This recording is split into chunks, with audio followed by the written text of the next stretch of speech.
안녕하세요. 오늘은 우리가 매일 지나치는 건물 속에 숨어서 우리의 안전을 지키는 아주 중요한 장치, 바로 누전 경보기의 세계로 떠나보겠습니다. 눈에 보이지 않는 미세한 전류 누설을 감지해서 대형 화재를 막는 이 시스템, 생각보다 훨씬 더 정교하고 흥미로운 원리들로 가득 차 있습니다. 자, 그럼 한번 파헤쳐 볼까요? 네, 맞습니다. 누전 경보기는 단순히 전기가 새는 걸 알려주는 장치를 넘어서요. 수많은 안전 기준과 테스트를 통과한 정밀 시스템의 집약체라고 할 수 있죠. 오늘 저희는 총 28개의 핵심 포인트를 통해서 이 누전 경보기의 구성 요소부터 설치 기준, 그리고 성능 시험까지 아주 체계적으로 살펴볼 겁니다.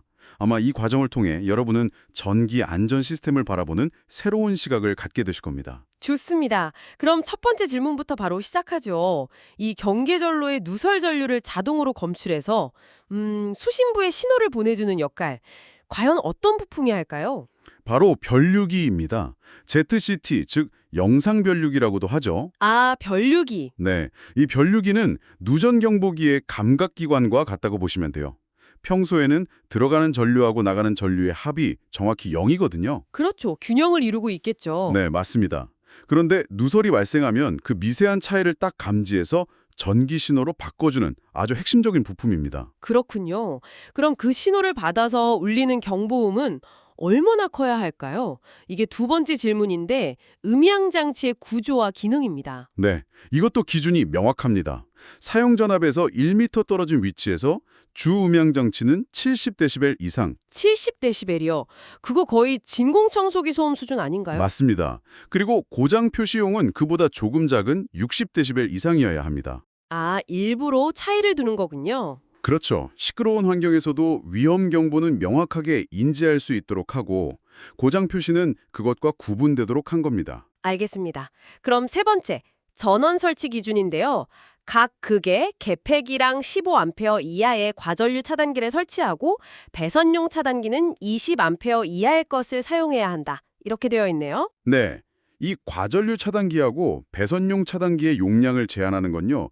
누전 경보기 바로 그 자체를 보호하고 또 오작동을 방지하기 위한 필수적인 안전장치라고 할 수 있습니다. 그렇군요. 네 번째 질문으로 넘어가서 변류기에 전격 전류를 흘렸을 때 이 경계전로의 전압 강한은 몇 볼트 이하여야 할까요?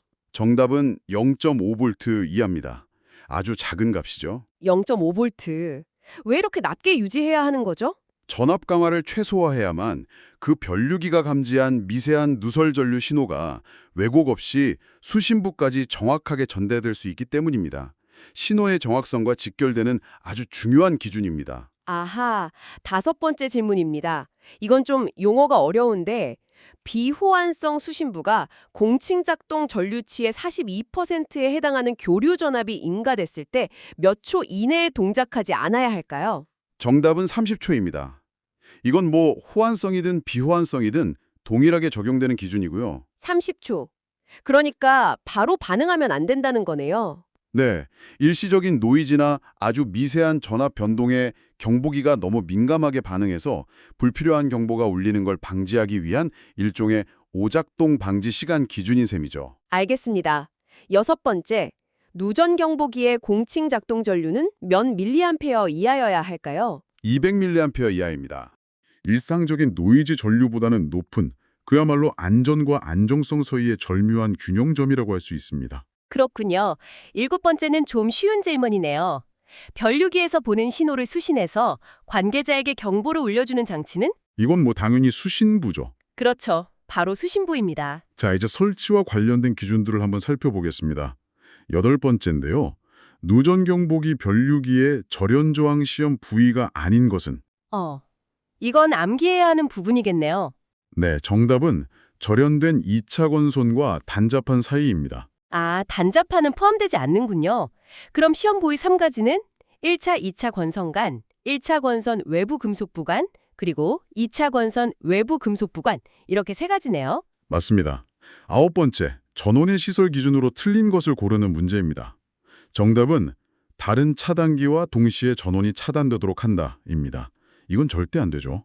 아, 그렇죠. 누전 경보기 전원은 전용 회로로 구성해서 다른 설비랑 상관없이 항상 켜져 있어야 하는 거잖아요. 바로 그겁니다. 10번째, 누전 경보기를 의무적으로 설치해야 하는 특정 소방 대상물의 기준 계약 전류 용량은 얼마일까요?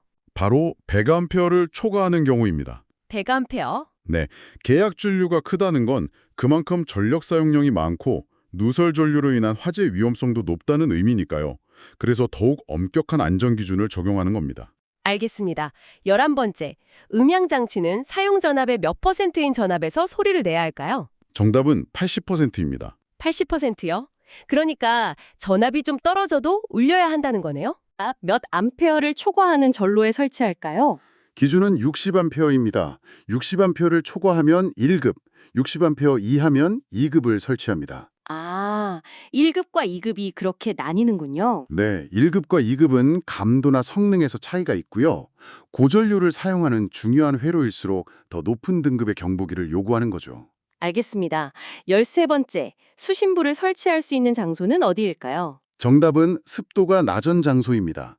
온도의 급격한 변화나 화약, 부식성 증기가 있는 곳은 당연히 피해야 하고요. 수신부가 정밀 전자회로니까요. 맞습니다. 습기, 온도 변화, 화학 물질에 매우 취약하기 때문에 안정적인 환경에 설치하는 것이 무엇보다 중요합니다. 자, 14번째입니다.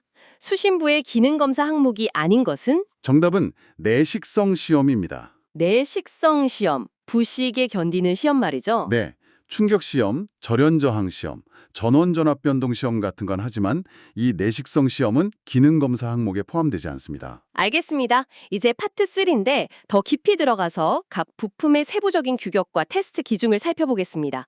15번째, 표시 등에 대한 설명으로 틀린 것은? 정답은 지구등은 녹색으로 표시되어야 한다입니다. 아, 실제로는 적색이죠. 그렇죠. 색깔은 위급 상황에서 정보를 직관적으로 전달하는 아주 중요한 수단이거든요. 적색은 경고와 위험을 의미하기 때문에 누전 발생 위치를 알리는 지구등은 당연히 적색을 사용합니다. 횟수는 몇 회일까요? 이게 무려 10만 회입니다. 10,000번이요? 와. 네, 이는 수신부가 오랜 시간 동안 안정적으로 그리고 반복적으로 작동해야 하는 그 내구성을 검증하기 위한 아주 가혹한 신뢰성 시험이라고 할 수 있습니다. 정말 대단하네요. 17번째, 금속재 외함의 접지단자 설치 기준 전압은? 정답은 60V입니다. 60V를 초과하는 기기에는 반드시 접지를 해야 합니다. 접지, 이게 감전사고를 막는 가장 기본적인 안전장치죠. 맞습니다. 기기 이상 시에 누설 전류를 땅으로 흘려보내서 사고를 방지하는 거죠. 60V는 그 기준이 되는 중요한 전압값입니다. 18번째, 5에서 10회로 집합형 수신기에 내부 결선도 구성 요소가 아닌 것은? 정답은 조작부입니다. 제어부, 증폭부, 자동 입력 전환부로 구성되죠. 알겠습니다. 19번째는 좀 종합적인 질문이네요. 누전 경보기의 구성 요소로 옳은 것은 무엇일까요? 정답은 음향장치, 수신부, 변류기, 차단기입니다.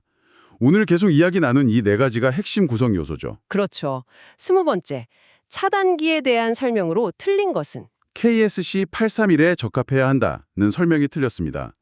누전 차단기는 KSC 4613에 적합해야 합니다. 와, 아주 미세한 차이지만 정확한 표준 규격을 아는 게 중요하군요. 그렇습니다. 21번째, 변류기 절연 저항 시험 기준값은 어떻게 되나요? DC 500V로 측정했을 때 5메가옴 이상이어야 합니다. 5메가옴 이상? 네, 이 절연 저항가시 높을수록 전기가 원치 않는 곳으로 새어나가지 않는다는 의미니까 안전성에 중요한 척도가 됩니다. 알겠습니다.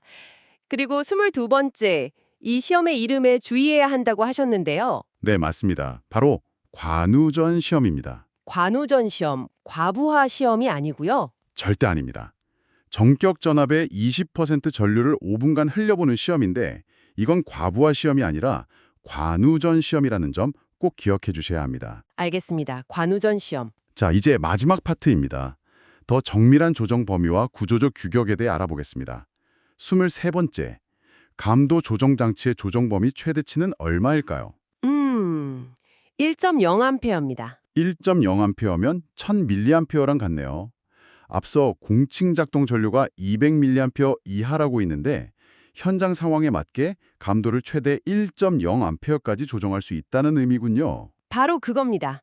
24번째, 전압 지시 전기계기의 최대 눈금 범위는 어떻게 될까요? 이건 전격 전압의 140%에서 200% 사이입니다. 과전압 상태까지 모니터링할 수 있도록 여유를 두는 거군요. 맞습니다. 25번째, 누전 경보기의 사용 전압 기준은 600V 이하 경계 전류에 사용됩니다. 네. 26번째, 수신부 구조 기준 중 옳은 것은 전원 입력 측에 퓨즈나 브레이커를 설치해야 한다입니다. 이건 과전류로부터 수신부 회로를 보호하는 1차 방어선 역할을 하는 거겠죠. 정확합니다. 자, 27번째입니다. 표시 등의 구조 및 기능 설명 중 틀린 것은 방전등이나 LED는 전구 2개를 병렬 접속해야 한다라는 내용이 틀렸습니다. 병렬 접속이 원칙이지만 예외가 있는 거군요. 네, 방전등이나 LED는 수명이 길기 때문에 예외적으로 단독 설치가 가능합니다. 외함 두께는 얼마일까요? 단, 병 매립은 제외하고요. 정답은 1.0mm입니다. 참고로 벽에 매립하는 경우는 외부 충격에 더 강하게 견뎌야 하니까 더 두꺼운 1.6mm 이상이어야 합니다. 네, 이렇게 28개의 질문을 통해 누전 경보기의 세계를 깊숙이 들여다봤습니다. 정말 단순한 경보 장치가 아니라 변류기부터 수신부, 차단기에 이르기까지, 그리고 전압, 전류, 저항, 심지어 외함 두께에 대한 밀리미터 단위의 기준까지 이 모든 것들이 정말 정교하게 맞물려 돌아가는 하나의 완성된 시스템이라는 걸 알 수 있었네요. 그렇습니다. 오늘 살펴본 수많은 숫자와 기준들은 결국 신뢰성이라는 단 하나의 목표를 향하고 있는 겁니다. 어떤 상황에서도 정확하게 위험을 감지하고 알려줘야 하는 이 누전 경보기의 막중한 임무를 위한 최소한의 약속인 셈이죠. 이처럼 복잡한 기준들이 모여서 우리의 일상을 조용히 지키고 있다는 사실이 중요합니다. 오늘 이후로 건물 소방 설비 패널을 보게 된다면 아마 그 뒤에서 잠들지 않고 작동하는 이 정교한 시스템을 떠올리게 되실 겁니다. 여기서 한 걸음 더 나아가 이런 생각을 해보는 건 어떨까요?